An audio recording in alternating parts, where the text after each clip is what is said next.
Salve galera! Estamos aí começando mais um vídeo do canal e hoje vamos conversar sobre um assunto muito legal, muito interessante. Hoje tem Baixa Idade Média. Baixa Idade Média, primeira parte. Gente, vou falar com vocês sobre esse assunto da primeira parte da Baixa Idade Média, coisas mais ou menos relacionadas aos séculos 11, 12 e 13, tá bom? Bom, é bom a gente destacar aqui para você como que o sistema feudal ele chegou ao seu auge, não é? O seu modelo foi sendo construído ao longo da Alta Idade Média e chega aí a seu auge mais ou menos pelo ano 1000. No ano 900, mais ou menos, você teve as últimas duas grandes invasões bárbaras. A dos húngaros ou magiares e a dos vikings normandos. Então, se você somar invasões bárbaras, somar a dominação islâmica pelo Mediterrâneo, aí você entende um sistema fechado e encastelado, que é o sistema europeu. Aí você soma até as velhas tradições bárbaras, como não ter vida urbana, ter pouco comércio, e aí você tem novas invasões bárbaras e o mar Mediterrâneo fechado para o comércio, auge do sistema feudal, certo? Auge do sistema feudal. Porém, após essas invasões que eu citei para vocês, não houve mais nenhuma invasão importante na Europa Ocidental. Então, o modelo, quando chega no ano 1000, ele vai chegando ao seu auge e a uma certa estabilidade. Muito bem, eu vou trazer para você agora algumas consequências em relação a esta estabilidade do sistema feudal. Algumas mudanças nesse ambiente europeu. Primeiro, a estabilidade aumentou a população. Então, assim, estatísticas são ruins. Nós dispomos de poucas informações. Só que as que temos disponíveis nos diz assim, ó, durante a Europa durante o período da Alta Idade Média teve uma população estável. A baixa produção agrícola, a pouca expectativa de vida, a Europa estava ali entre 30 milhões e 35 milhões de habitantes. Então, ano 1000, 35 milhões de habitantes. Ano 1347, 80 milhões de habitantes. Veja, mais que dobrou. Então a estabilidade faz aumentar a população. Ao aumentar a população, o que acontece? Necessidade de mais alimentos. Todo mundo imagina, né, quando viu aquela minha aula sobre talha, corvéia, banalidades, como o servo tinha pouco incentivo a ser uma pessoa produtiva. Muito bem, mas agora é necessário que a agricultura seja mais produtiva, porque há muito mais pessoas morando na Europa. Então você vai ver algumas inovações nesse setor agrícola. Eu posso destacar para você, por exemplo, a introdução do arado de ferro, né? O arado de ferro ele revolve melhor a terra, e aí os sucos são maiores, a semente penetra com mais vigor e aí aumenta a produtividade. Arado de ferro, aí esse arado puxado por um animal, e aí ele usa o peitoral para puxar o arado, a ferradura. Então você percebe que novos instrumentos agrícolas eles vão trazer uma maior produtividade ao ambiente europeu, certo? Muito bem. Aí, gente, eu posso acrescentar que assim, a temperatura da Europa neste período dos séculos 11, 12 e 13, ela aumentou um pouco. Os climatologistas chamam de época do ótimo medieval. É lógico, isso torna a Europa uma estufa. Então isso aumenta a produção. É bom dizer também que se derrubou florestas e drenou pântanos para expandir a fronteira agrícola. Depois isso pode trazer até algumas consequências ao ambiente europeu lá pelo século 14 e 15, ok? Bom, eu estou querendo dizer que agora o feudalismo até que vive um bom momento, porque vai pela primeira vez depois de muito tempo, se você pensar num feudo relativamente autossuficiente, feudo tem sua moeda própria, tal, há algum comércio, não é paralisado. Vamos dizer que há uma semi-paralisação. Então, mas agora há um relativo excedente. Finalmente há um excedente. Então, o senhor feudal, ele vai querer comercializar esse excedente. Nos entroncamentos das estradas, formaram-se os burgos. Burgo é exatamente esse negócio de colocar lá dentro o excedente, né, do burgo, para que alguém que fique responsável, e esse seria o burguês, pela comercialização desse excedente. Então veja que há excedente, comercialização do excedente no burgo. Entroncamentos das estradas é onde se localiza esse burgo. Ou também nas velhas cidades que já vêm lá da época antiga, que se revalorizam. Então há um novo personagem que é o burguês que passa a comercializar esse excedente, inicialmente para o senhor feudal, mas com o tempo esse burgo evolui e ele vai virar a cidade. E aí muitas outras atividades estão ligadas à cidade, né? E aí então esse burguês ele vai cada vez mais aumentando o seu trabalho. Bom, então a excedente comercialização está avançando as forças produtivas. Então o feudalismo está dando conta do avanço das forças produtivas. É nesta época que acontece as cruzadas. As cruzadas são convocadas pelo Papa no ano 1095 no Concílio de Clermont. Então, vamos falar um pouco sobre as cruzadas, porque elas trazem efeitos inesperados para essa Europa da Alta Idade Média. Bom, definição de uma cruzada. Expedições militares e que são convocadas pela Igreja. Veja, essa primeira cruzada foi convocada pelo Papa Urbano II no Concílio de Clermont em 1095. E essas expedições militares têm um objetivo: irem às Terras Santas. Convoca a cristandade para ir até as Terras Santas. Leia-se aqui Jerusalém. Jerusalém é um lugar muito importante para o cristianismo, pois Jesus viveu os seus últimos dias ali, não é? Padeceu em Jerusalém. E aí é um lugar onde há o Santo Sepulcro, um lugar em que os cristãos vão peregrinar. E me parece que os infiéis, como diria o Papa, os islâmicos, estão fechando os caminhos para essa peregrinação a Jerusalém. Então o Papa convoca a cristandade, uma expedição militar da cristandade, para libertar as terras santas dos ditos infiéis, que seriam os islâmicos. Beleza, então isto é a cruzada. Professor, qual seriam então assim as causas principais para o Papa convocar a cruzada? Sem dúvida que uma primeira causa é a própria expansão do domínio e da religião cristã.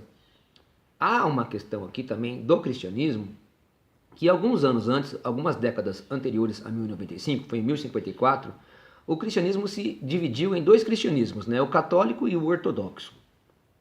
Não há dúvida que aqui tem uma ideia de que se os cristãos pudessem se unir para derrotar os islâmicos, a igreja poderia ser reunida novamente.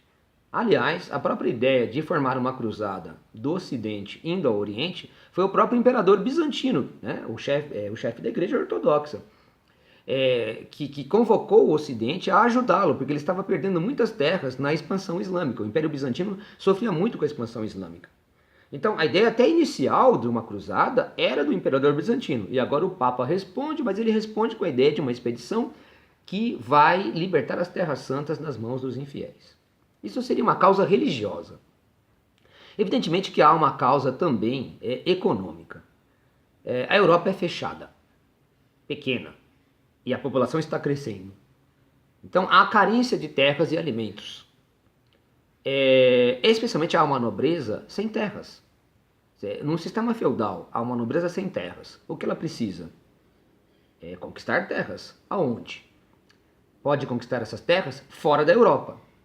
Entenda, por exemplo, que está acontecendo na Península Ibérica aquela guerra de reconquista. Bom, a guerra de reconquista pode ser vista também como uma cruzada e como uma possibilidade do nobre europeu sem terras obter terras. Beleza. As cruzadas então têm esses lados econômicos e esses lados religiosos. Pensando ainda no lado econômico, é uma encruzilhada aqui do feudalismo. Ou o feudalismo, que necessita então de terras, expande-se para fora da Europa, ou senão ele pode entrar em colapso logo a seguir. Em relação ao desenvolvimento das cruzadas, entre o ano de 1095, quando foi convocada, até a última cruzada, que foi em 1270, portanto século 11 a 13. As 8 cruzadas ditas oficiais, há gente que diz que houve 8 cruzadas, tem gente que até fala em 9 cruzadas oficiais, pensando numa segunda parte da 8ª cruzada. Elas todas foram fracassadas nos seus objetivos iniciais, vamos dizer assim, ou religiosos e econômicos.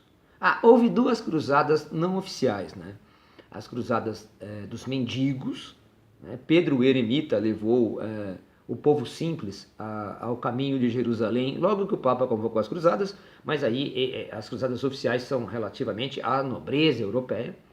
E também teve a cruzada das crianças, não é? Em 1212, a ideia de que as crianças são puras e aí então Deus daria a vitória. Também foi um fracasso e é uma cruzada extraoficial. Então, as 8 cruzadas, ou 9, oficiais foram todas fracassadas em seus objetivos, pois não reconquistaram as Terras Santas. Podemos dizer que a primeira cruzada conquistou Jerusalém por quase um século, mas esses domínios se mostraram efêmeros. Logo Jerusalém cai, por meio da ação especialmente do sultão Saladino, e os reinos feudais que há em torno desse domínio cristão, todos vão caindo logo a seguir. Então, todas mostraram-se efêmeras nas cruzadas, elas foram fracassadas em seus objetivos oficiais e primeiros. Entretanto, há consequências inesperadas. A 4ª cruzada foi financiada pelos comerciantes italianos. A 4ª cruzada foi financiada pelos venezianos. Ali ocorreu entre 1202 e 1204. Então, burgueses financiando as cruzadas. Eles não conquistaram Jerusalém, mas acabaram conquistando Constantinopla. Lá em Constantinopla, ao longo de grande parte do século XIII, fizeram o que foi chamado de Reino Latino. E esses comerciantes venezianos tomam contato com as especiarias e passam a trazer esses produtos orientais a partir de Constantinopla para o ambiente europeu. Ou seja, não se expandiu o feudalismo, mas se trouxe mais comércio para a Europa, se avançou ainda mais ainda as forças produtivas. Um efeito inesperado, não é? Outro efeito que podemos dizer também é que claramente a Igreja Ortodoxa e Católica não vão se reunir novamente, justamente pelo fato dos desentendimentos ocorridos ao longo dessas campanhas militares, entre os séculos XI e XIII. Bom, então vamos dizer que a grande consequência das cruzadas foi a reabertura do mar Mediterrâneo Oriental para o comércio cristão. E aí mais comércio, principalmente por parte dos italianos, dos venezianos, dos genoveses, passa a entrar na Europa. Ora, isto é chamado pelos historiadores de renascimento comercial e urbano. Novas rotas comerciais aparecem, outras velhas são reativadas e revalorizadas. Vou citar, por exemplo, aqui a rota comercial marítima. Rota da Itália, Veneza, a Constantinopla. Muito bem. Ou a rota de Itália, passando pelo Mediterrâneo e entrando no Atlântico Norte. Rota pelo mar. Agora, também há rotas terrestres que são muito valorizadas. Você sai da Itália e vai lá para cima, vai para o Flandres, onde a grande feira medieval do Flandres seria a Bélgica hoje. No meio do caminho, inclusive na França, você para na feira de Champagne. Então, novas feiras medievais onde se valoriza o comércio. Renascimento comercial e um renascimento urbano. Isso nos leva a grandes características da Baixa Idade Média em relação às cidades, em relação à produção de mercadorias e a relação de comercialização de mercadorias. Bom, a cidade, o burgo, se desenvolve, as feiras estão em torno dele e os burgueses estão enriquecendo e a cidade ela está certamente no meio de um feudo. Então vai comprar do senhor feudal uma carta de franquia, né? Ela paga, a cidade paga para o senhor feudal para não pagar mais impostos. Se torna uma cidade franca. As cidades francas vão pipocando na Europa. E no âmbito regional, várias cidades francas começam a se unir e formam uma liga de comércio, uma liga de mercadores. A gente chama isso de guilda. Então a guilda detém um monopólio comercial em sua região, um monopólio comercial para os burgueses, um monopólio regional. Agora, em relação às feiras e à venda e produção de mercadorias, a produção era artesanal. Os artesãos também detinham a monopólio comercial na região onde assim atuavam. Então vamos pegar um exemplo. Você vai querer um par de sapatos. Você vai ter que procurar uma oficina de um artesão sapateiro. E ele então detém o monopólio da produção do sapato. Ele é um mestre sapateiro. Então ele vai dominar a arte de produzir o sapato. E você vai encomendar o sapato dele e depois vai retirar e pagar o valor. Normalmente um valor mais alto, porque ele produz em pouca escala.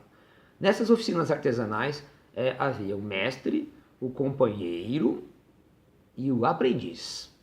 O companheiro ainda espera um dia ter os recursos necessários para ter a própria oficina. Veja, então, para você ser um sapateiro, ou um ferreiro, ou um carpinteiro, você teria que então ter a aprovação desta corporação desse ofício, não é? Estar dentro das possibilidades de conseguir esse trabalho, mas com a aprovação dos mestres deste ofício. Beleza? Então, estas são as principais características da primeira parte da Alta Idade Média. Nós voltaremos no próximo vídeo para contar a segunda parte da Baixa Idade Média, tá bom? Deixa seu like, se inscreve no canal e tamo junto!